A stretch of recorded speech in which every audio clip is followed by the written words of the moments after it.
के लिए 2024 हमारी जिंदगी में प्रवेश लाए और आज हम एक नए साल में प्रवेश कर चुके हैं।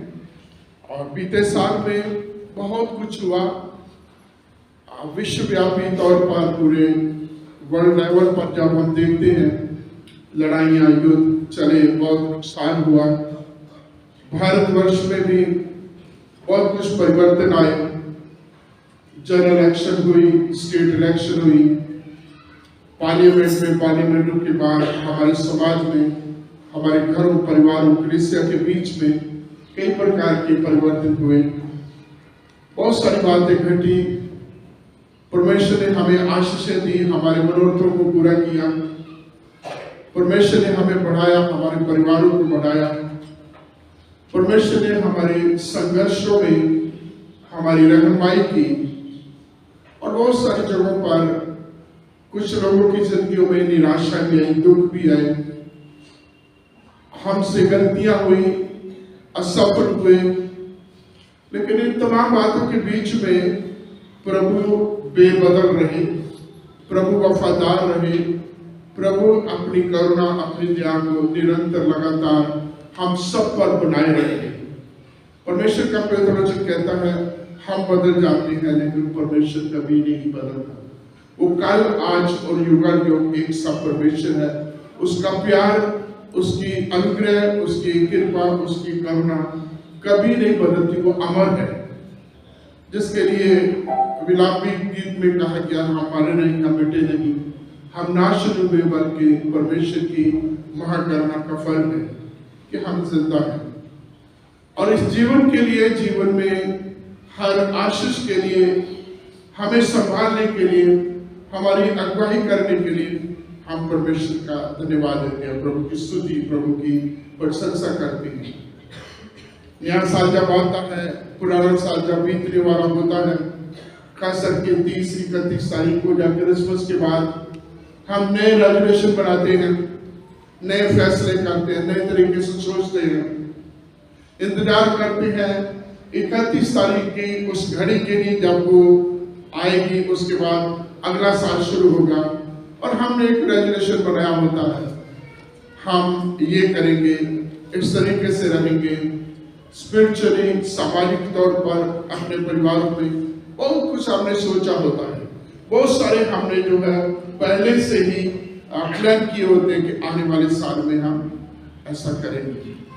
लेकिन जब हम साल आरंभ होता, बहुत जोश में होते हैं, चलते चलते एक समय ऐसा होता है कि हम स्लो हो जाते हैं। खास करके हम सब एक प्लान करते हैं कि योजना बनाते हैं, हमारा रेजोल्यूशन होता है कि इस साल, आने वाले साल में हम लगातार बाइबल पढ़ेंगे, अधिक से अधिक प्रार्थना करेंगे। वो पहला महीना बहुत अच्छा होता है और धीरे धीरे जैसे जैसे साल बढ़ता जाता है स्लो हो जाते हैं और फिर एक समय आता है फिर हम तेज हो करके उस रेजोल्यूशन को जो हमने लिया होता है हम उसको कंप्लीट करने का प्रयास करते हैं। ऐसा हमारी जिंदगियों में अक्सर होता है। अब भी हम में से कई लोगों ने एक नया प्लान बनाया होगा इस साल से, अपने परिवार में, अपनी कलीसिया में, अपने ग्रुप में, अपने कार्यस्थल में, जिन लोगों के बीच में है, एक नए तरीके से अपने बिजनेस, हर जो भी जहां भी हमारा कंसर्न है, हमने एक नए तरीके से नया सोचा है। और तभी मेरे प्रियो हम इसको पा सकते हैं यदि हम परमेश्वर के प्रति समर्पित रहें, इन तमाम चीजों को प्रभु के सामने ला के रखें, प्रभु से विनती, प्रभु से प्रार्थना करें। हम बहुत बार अपने प्रयास से, अपनी कोशिश से, अपनी मेहनत से, अपनी समझ से हम कार्य करते हैं तो हम उतने कामयाब नहीं हो पाते जितनी हमें कामयाबी चाहिए थी। इसलिए परमेश्वर का वचन कहता अपनी समझ का सहारा ना लेना, प्रभु के ऊपर निर्भर रह करके, सब बातों में प्रभु के ऊपर निर्भर रह के और अपना बोझ प्रभु के ऊपर डाल के हमें अपने सब कामों को प्रभु के आगे समर्पित करना है। तो वो हमारे परिवारों में, हमारे व्यक्तिगत जीवन में, हमारे हर प्रोजेक्ट में, हर समय हमारी अगुवाई करेंगे। आइए हम प्रार्थना करें। दर प्रभु सर्वशक्तिमान परमेश्वर, हमारे तमाम जवानों को, बच्चों को, हमारे प्रिय भाई बहनों को हमारे बीच में हमारे बुजुर्गों को आपके हाथों में सौंपते हैं। जो भी पिता परमेश्वर उनके इस साल के लिए नए सोच है, नए रेजोल्यूशन है, नए प्लान है पिता, उन सबको हम आपके कदमों में लाते। तेरा वचन कहता अपना बोझ प्रभु के ऊपर डाल दो, उससे तुम्हारी चिंता, वो तुम्हारा ध्यान करता है। हम सब बातों को, हर प्लानिंग, हर योजना को, हर काम को, हर चिंता को, हर अपने दुख तकलीफ, हर अपनी खुशी आनंद के योजना को आपके हाथों के समर्पित करते हैं, आपके कदमों में लाते हैं। और आप पिता परमेश्वर इस साल में, आने वाले साल में पिता परमेश्वर हमारी रहनुमाई करें, ताकि पिता आपके अनुग्रह, आपकी दया और कृपा से हम उन तमाम चीजों को पा सकें जिनके लिए हम सोचते हैं, जिनके लिए हम प्लानिंग करते हैं। पिता परमेश्वर, आज के इस दिन के लिए हम आपका धन्यवाद देते हैं। एक बार फिर हमारे प्रभु के प्रियो पर तेरी बरकत, तेरी आशीष चाहते हैं। जैसे बीते साल में 2024 में आपने संभाला, तंदुरुस्त रखा, जरूरतों को पूरा किया, परिवार में, बच्चों में, बुजुर्गों में, हर एक में तेरी बरकत, तेरी आशीष बनी रही। ऐसे पिता परमेश्वर आगे भी आप संभालें। खास करके पिता परमेश्वर हमारे वो प्रिय जिनकी जिंदगियों में बड़े हादसे हुए, अप्रिय घटना घटी, जिनके फैमिली में उनके प्रियों का लॉस हुआ, उन पर तेरा अनुग्रह, तेरी दया, तेरी कृपा चाहते हैं। आपसे विनती करते हैं, जैसे अब तक आपने उन्हें संभाला, अपनी शक्ति, अपनी शांति से परिपूर्ण किया, ऐसे पिता परमेश्वर आप आगे भी अगुवाई करें। प्रभु, हम विशेष करके सब मिल करके मिस्टर सर्वराज के लिए विनती करते हैं पिता, जबकि तेरा बंदा इस समय बहुत कमजोरी में है, बीमारी का पूरा असर है उसके ऊपर, तो अनुग्रह कर। तू दयालु प्रभु है, अपने बच्चे पर अपने अनुग्रह से उन्हें संभाले, उनके परिवार पर आपकी बहुतायत की बरकत और आशीष बनी। इस मंडली पर जितने भी आप तेरे भवन में हैं, हम सब पर तेरा अनुग्रह, तेरी दया, कृपा बनी रहे। इस प्रार्थना को सुने हमारे प्रभु और उद्धारकर्ता मसीह के पवित्र नाम में, आमीन। आप मेरे साथ निकाल लीजिए दूसरा कुरिन्थियों उसका 5वां अध्याय और उसके 16 वचन से आज हम थोड़ी देर पवित्र वचन में से मनन करेंगे। दूसरा कुरिन्थियों उसका 5वां अध्याय उसके 16 वचन से हम मनन करेंगे। 16 से 19 यहाँ लिखा है, अतः अब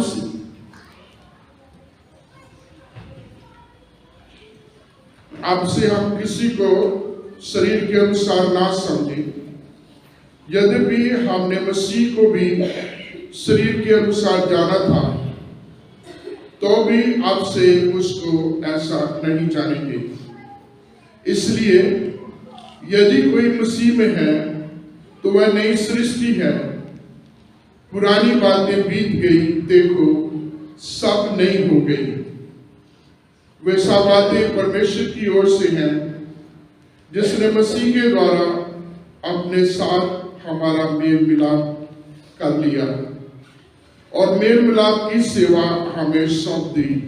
अर्थात परमेश्वर ने मसीह में होकर अपने साथ संसार का मेल कर लिया और उनके अपराधों का दोष उन पर नहीं लगाया, और उसने मेल मिलाप का वचन हमें सौंप दिया। प्रभु इस पवित्र वचन के पढ़े जाने, सुने जाने पर हम सबको आशीष दे।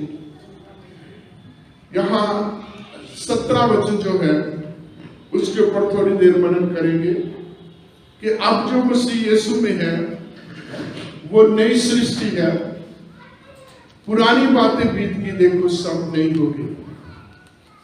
जैसे हम आज कह रहे हैं कि पुराना वर्ष 2024 बीत गया, वो पुरानी बात हो गई है, हम नए साल 2025 की तरफ देख रहे हैं और पुरानी बातें बीत गई। ऐसे ही मसीह में भी परमेश्वर का पवित्र वचन कहता है, जो कोई मसीह यीशु में है वो नई सृष्टि है। Whosoever is in Christ is a new creature। पुरानी बातें बीत गई। और जब हम इस वचन के ऊपर मनन करते हैं, ध्यान देते हैं, और ये वचन जो है सेंट पौलुस का लिखा हुआ, और आप सेंट पौलुस के जीवन के बारे में देखें, जब कलीसिया का इतिहास, जब कलीसिया का आरंभ होता है, जब कलीसिया स्थापित होती है, प्रेरितों के काम दूसरे अध्याय के 43 वचन से जब 37 वचन से आगे, जब पहली कलीसिया 3120 की गिनती में आती है और बढ़ती है, प्रतिदिन बढ़ती जाती है। और जब कलीसिया बढ़ रही है, हर समाज के लोग कलीसिया के बीच में मिल रहे हैं। बड़े पढ़े लिखे धार्मिक अगुवे, कुलीन परिवारों के लोग जब कलीसिया में आते हैं, और धार्मिक अगुवे जो उस समय की धार्मिक रीति विधियों को देखने वाले थे, यहूदी अगुवे, धर्म मंदिर के जो आराधनालय के सरदार, सिनागोग के पार्लियामेंट, इनके विरोध में थी, इनका विरोध करती थी।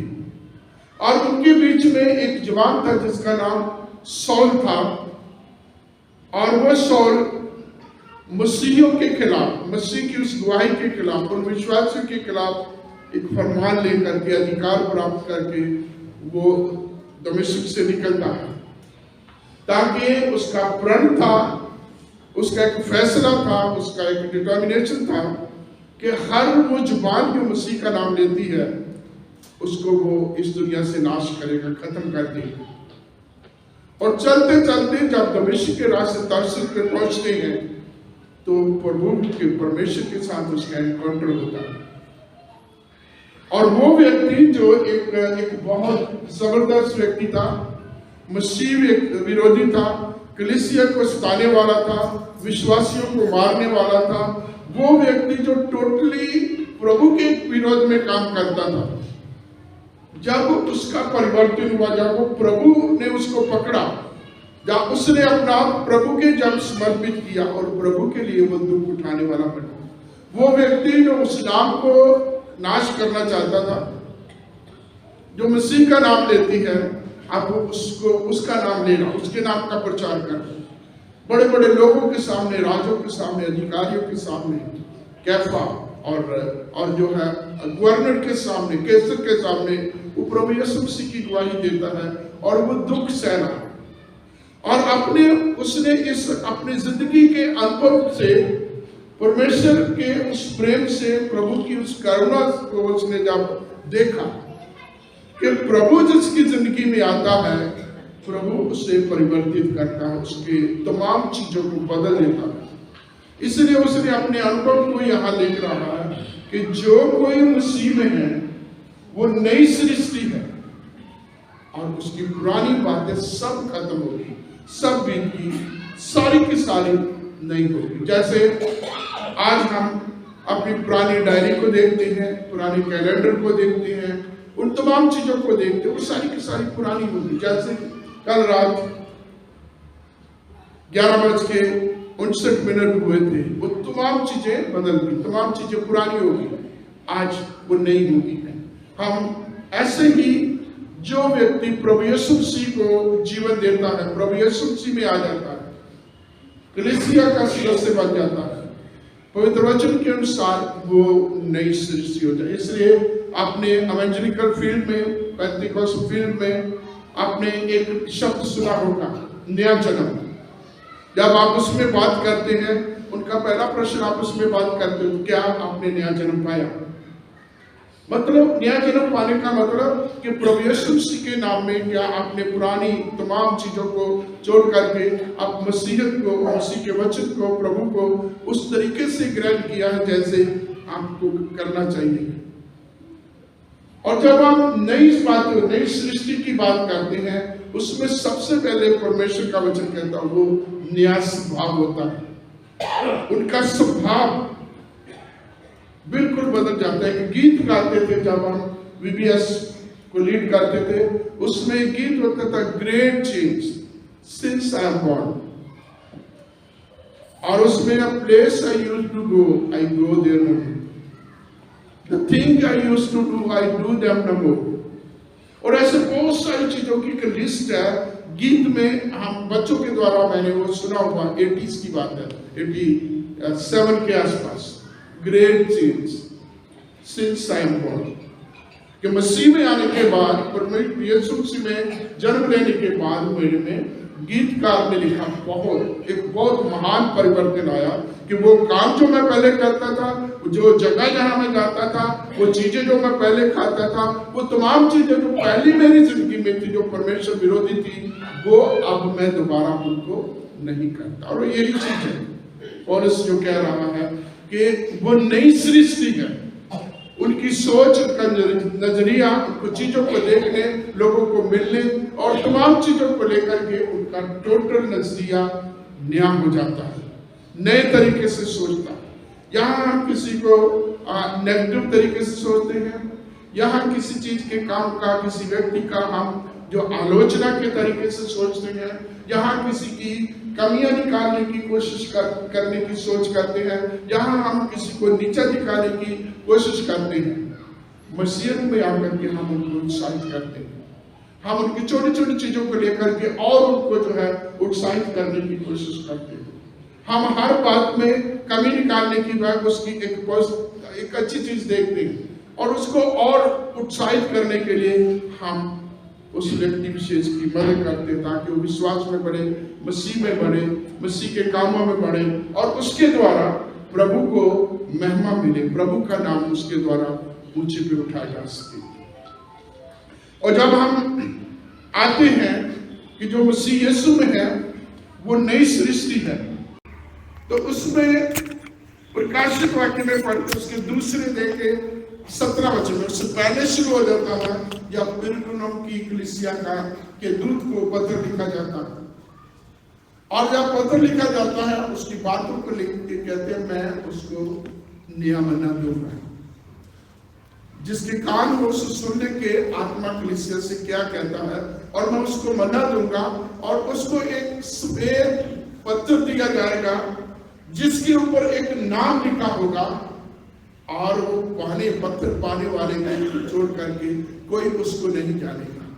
तो जब हम मसीह की बात करते हैं, मसीह में आने की बात करते हैं, पहली बात प्रभु का वचन कहता मैं उनको नया नाम दूंगा। और जब हम नाम की बात करते हैं, आप प्रभु यीशु मसीह के आज नामकरण का एक पर्व है, वो फीस्ट है जिसमें प्रभु यीशु मसीह को जो है हैकल में लाया जाता है और तमाम जो है रीति रिवाज पूरे होने के बाद प्रभु यीशु मसीह को नाम दिया जाता है जो उसको पहले उसके जन्म से बहुत सालों पहले दिया गया था। जैसे स्वर्गदूत ने कहा उसका नाम यीशु रखना, यीशु मसीह का नाम रखा गया प्रभु यीशु मसीह को, और नाम का बहुत महत्व था। प्रभु यीशु मसीह के नाम के बारे में जब हम जीसस कहते हैं या यीशु कहते हैं, इसका मतलब सेवियर, उद्धार करता है। ऐसे ही और बहुत सारे नाम हैं। जब नाम दिए जाते हैं तो उसका एक महत्व होता है। जब पहले जमाने में जब बाइबल लिखी गई पुराने नियम में, नए नियम में, और अपने बच्चों का जब नबी या लोग नाम रखते थे उसका एक महत्व होता था। परिस्थिति के साथ, परमेश्वर की आवाज के साथ, परमेश्वर की प्रेरणा के साथ नाम रखे जाते थे। और जैसे कुछ नाम है, आप मूसा का नाम पढ़ेंगे तो मूसा के नाम का महत्व क्या है, उसका मीनिंग क्या है, जो पानी में से पाया गया है। सैमुअल जब आप नाम लेते हैं तो जो प्रभु से मांगा गया, प्रभु से मांगा हुआ। ऐसे बहुत सारे और जो है नामों को आप बाइबल के बीच में देखेंगे तो उन नामों का महत्व, उन नामों का मीनिंग है। और ऐसे प्रभु कहते हैं मैं उनको नया नाम दूंगा। नए नाम की बात जब आते हैं, उससे पहले उसको अब्राम कहा जाता था, सारा कहा जाता था, जो बाल स्त्री थी जिनका केवल एक व्यक्ति था। और परमेश्वर ने जब उससे बात की और उसका नाम बोला, अब तेरा नाम अब्राहम होगा, जिसका मतलब है जातियों का पिता। पहले वो एक वंश था, एक परिवार तक सीमित था, जिसकी अपनी कोई संतान नहीं थी। जब परमेश्वर ने उससे बातचीत की, परमेश्वर से प्रतिज्ञा की, परमेश्वर से आशीष दी, तो उसका नाम अब्राहम रखा, अर्थात जातियों का पिता, उसने अपने भाई की पैर को पकड़ा हुआ है ना। और आगे आगे जब जाते हैं, उसने अपने भाई का पहलौठे का अधिकार ले लिया, अपने भाई की धोखा दे करके आशीष को प्राप्त कर लिया, और इस प्रकार से उसकी जिंदगी जो है, उसका जीवन एक धोखा देने वाले का, एक चीटर की तरह, एक अड़ंगाबाज की तरह। लेकिन एक वक्त आया जब वो अपने परिवार को लेके आ रहा था, तो प्रातःकाल भोर के समय परमेश्वर के दूत के साथ उसका एनकाउंटर होता है, उसके साथ उसका एक मल्ल युद्ध होता है। और उस स्वर्गदूत ने देखा अब जो दिन चढ़ने वाला है, और उसने ये भी रियलाइज किया कि मैं देवदूत होकर भी इस मनुष्य के ऊपर जो है, इसके ऊपर इसको मैं हरा नहीं पा रहा। तो उसने उसका नाम पूछा, तेरा नाम क्या है? और क्या बताया गया? मेरा नाम याकूब है। जहाँ उस नाम के साथ अगर आप लेके देखें तो वो उस स्वर्गदूत को क्या कह रहा होगा? मेरा नाम अड़ंगाबाज है, मेरा नाम धोखा देने वाला। और स्वर्गदूत ने उससे क्या कहा? अब तेरा नाम याकूब नहीं बल्कि इस्राएल है। एक प्रभु की जाति, प्रभु के चुने हुए लोग। तो इस प्रकार से हम परमेश्वर के पवित्र वचन में पढ़ते हैं कि प्रभु कहता है जो जय पाए उसको श्वेत पत्र दिया जाएगा, जिसके ऊपर एक नाम लिखा होगा, एक नया नाम लिखा होगा। और यहां इन लोगों को नया नाम दिया जाता है। पतरस को जब चुना जाता है तो पतरस का ओरिजिनल नाम क्या था? शमौन। और प्रभु यीशु मसीह को जब उसने पहचाना, प्रभु यीशु मसीह के साथ जब बात हुई, जब वो अपने चेलों को, जब वो कैसरिया फिलिप्पी में जाते हैं, और कैसरिया फिलिप्पी में जब पूछते लोग क्या कहते हैं, लोग परमेश्वर के पुत्र क्या, लोग मेरे बारे में क्या कहते हैं? कोई एलिया कहता, कोई जो है यिर्मयाह कहता, कोई जो है यूहन्ना बपतिस्मा देने वाला कहता, कोई नबियों में से कोई ये कहता। और प्रभु यीशु से तुम क्या कहते हो? और सबसे पहले पतरस बोला कि तू परमेश्वर का मसीहा है।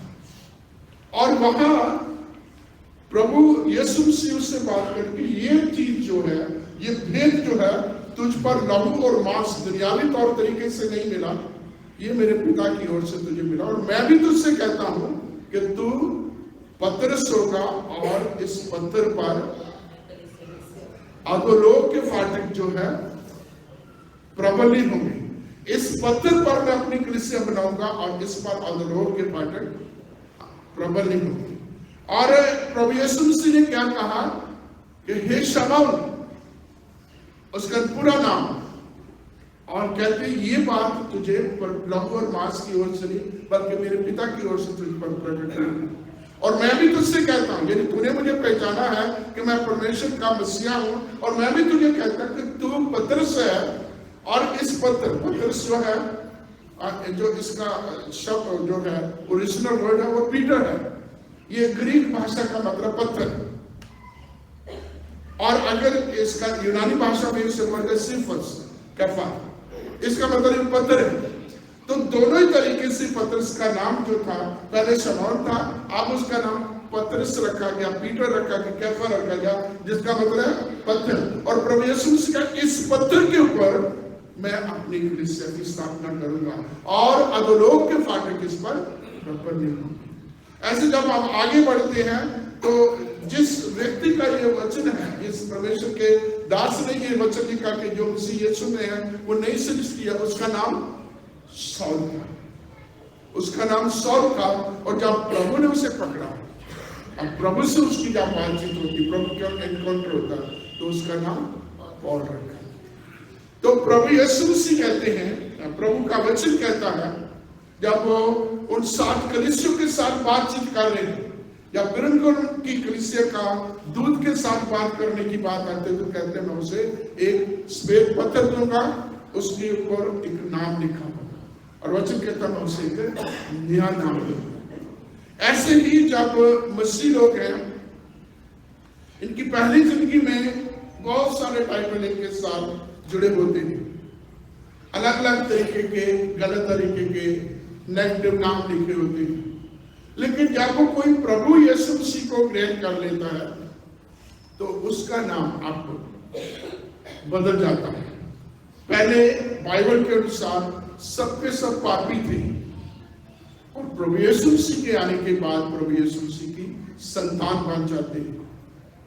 आगे देखेंगे तो अगले वचन में लिखा, पौलुस कहता है तुम परमेश्वर की फसल हो और हम परमेश्वर के राजदूत हैं। और इस प्रकार से अलग अलग नामों से परमेश्वर जो है हमें नवाजता है।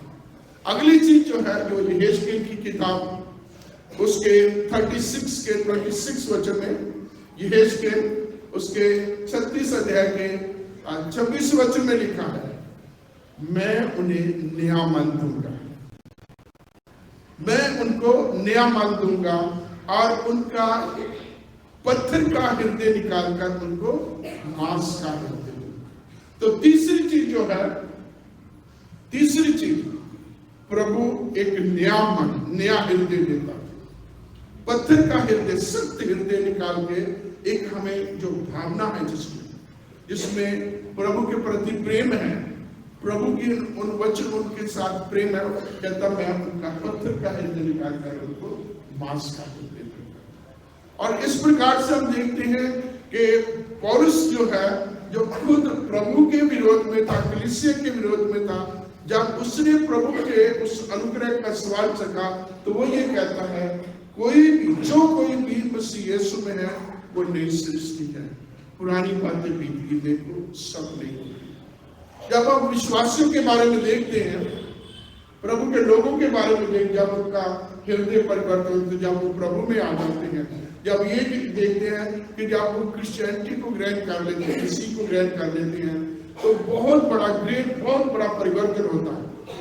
और इस परिवर्तन में मैं अपने परिवार में देखता हूँ, मेरे सबसे बड़े भाई वो आर्मी में थे, फौज में थे, और उससे पहले जब वो कभी छुट्टी आया करते थे तो हमें बड़ी खुशी होती थी, चिट्ठी आती थी, भाई आने वाले हैं, तो पूरे मोहल्ले में हम दिन गिनते थे, वीर जी आने वाले हैं, वीर जी आने वाले हैं, हम गिनती करते थे, इतने दिन के बाद वीर जी आ जाएंगे। और जब वो आते थे, मिलते थे, बड़ी खुशी होती थी, उनके साथ साथ घूमते थे। सिर्फ एक हफ्ता तक उनके साथ रहते, वो भी हमें प्यार करते थे, लेकिन एक हफ्ता के बाद वो अपने मिलिट्री वाले जो है कानून हम पर शुरू कर देते थे। जब हम लेट आते थे घर में, जब हम कुछ ऐसी बातें करते थे, तो जैसे मिलिट्री वालों को सजा दी जाती थी, हाथ से कभी पीटते नहीं थे, कभी फ्रॉक रेस और कभी किस तरीके से, कभी दीवार के साथ उल्टा लटका देना, इस तरीके की हमें सजा देते थे। तो पहले हफ्ते में बड़ी खुशी होती थी कि हमारे भाई जो है छुट्टी आए होते हैं, और दूसरे हफ्ते से हम जो है काउंटडाउन शुरू कर देते थे, कब ये 2 महीने की छुट्टी पूरी हो और कब भाई जाए और हम फिर से आजाद हो सके। लेकिन क्या हुआ, 73-74 में जब उन्होंने प्रभु को ग्रहण किया, और प्रभु को ग्रहण करने के बाद उनकी जिंदगी में बहुत सारा चेंज आया। सबसे पहले तो जितने भी उनके पास कपड़े थे वो लोगों को उन्होंने बांट दिए, और अच्छे अच्छे कपड़े थे। तो एक बात उन्होंने कही, मेरे पापा से बात कर रहे कि इनमें से पेट्रोल की बदबू आ रही है, और मैं पकड़ के सूंघ रहा, कहाँ पेट्रोल की बदबू आ रही है। तो वो MTU से बोलते हैं, उनका जो मिलिट्री में था, मिलिट्री ट्रांसपोर्ट, उसमें उसको इंचार्ज होते थे। और मिलिट्री ट्रांसपोर्ट का मतलब है कि वो पेट्रोल के सारी चीजों के हाथ जाती थी। तो इस प्रकार की कमाई थी, वो जो भी उस समय की चीजें थी सारी उन्होंने अपने उसमें से निकाल दी। तो मैं बड़ा हैरान होता था, कहीं भी पेट्रोल की ऐसी बदबू तो आ रही, कहाँ है पेट्रोल। बाद में समझाओ क्या कहना चाहते थे। एक बार मेरी शुरू से आदत है, मैं घर लेट आता हूँ शाम को, तो मैं लेट आया, लगभग उस समय सर्दियों के दिन थे, मैं 9 बजे के आसपास घर आया। उससे पहले भाई किसी जगह किसी रिश्तेदार को मिलने के गए हुए थे, उम्मीद थी कि आज वो रात को नहीं आए। और जब मैंने देखा भाई घर में है, तो मैं दबे पैरे धीरे धीरे अंदर जा रहा, क्योंकि ये सोच रहा था कि जैसे ही भाई के सामने जाऊंगा और अब आधी रात को मेरी प्रेयर शुरू हो जाएगी।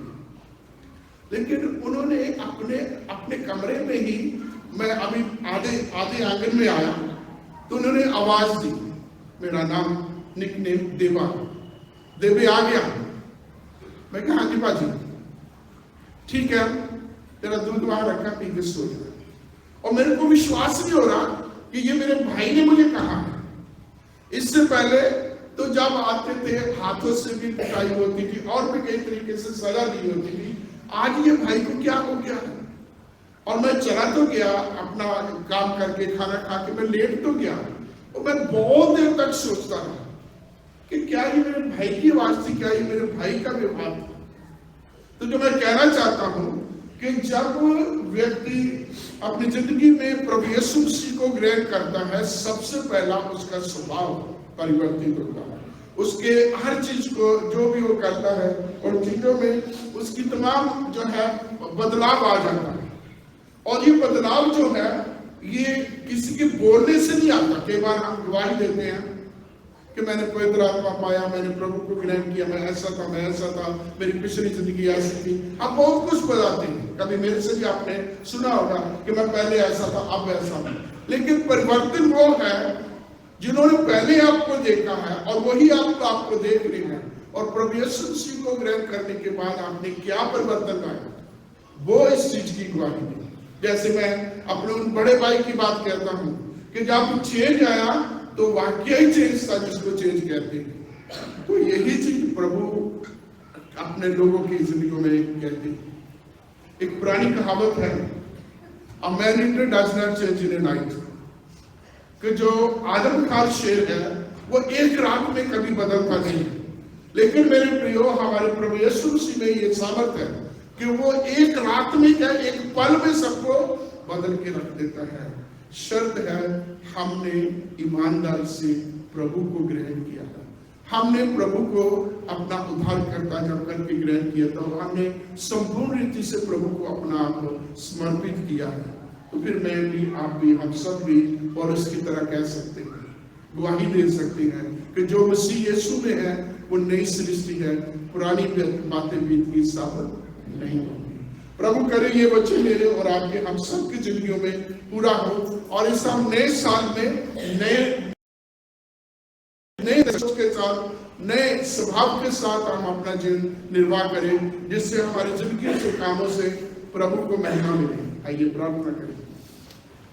महान सर्वशक्तिमान हमारे दयावान परमेश्वर, धन्यवाद के साथ आपके समक्ष आते हैं, अपना आप आपके हाथों के समर्पित करते हैं।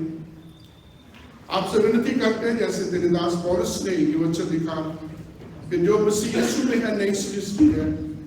पिता, इस वचन के अनुसार हमें भी नई सृष्टि बनने के लिए हमारी अगुवाई कर। प्रभु, हमें बहुत सारा अपने आप को परिवर्तन करने की जरूरत है। इनको आप अगुवाई करें, आप मदद करें, ताकि पिता परमेश्वर एक समय आए कि हम अंश अंश करके तेरे स्वरूप में परिवर्तित हो सके। और जब तू इस दुनिया में अपने लोगों को लेने आए, हम तेरे साथ उठा लिए जाने के लायक बन सके। आज के समय में हमें कई प्रकार की कमियां, कमजोरियां, घटियां, इन सबको दूर करके हमें नई सृष्टि बना अपने योग पात्र होने की आशीष इस प्रार्थना को सुने हमारे प्रभु और उद्धारकर्ता मसीह के नाम से। आमीन।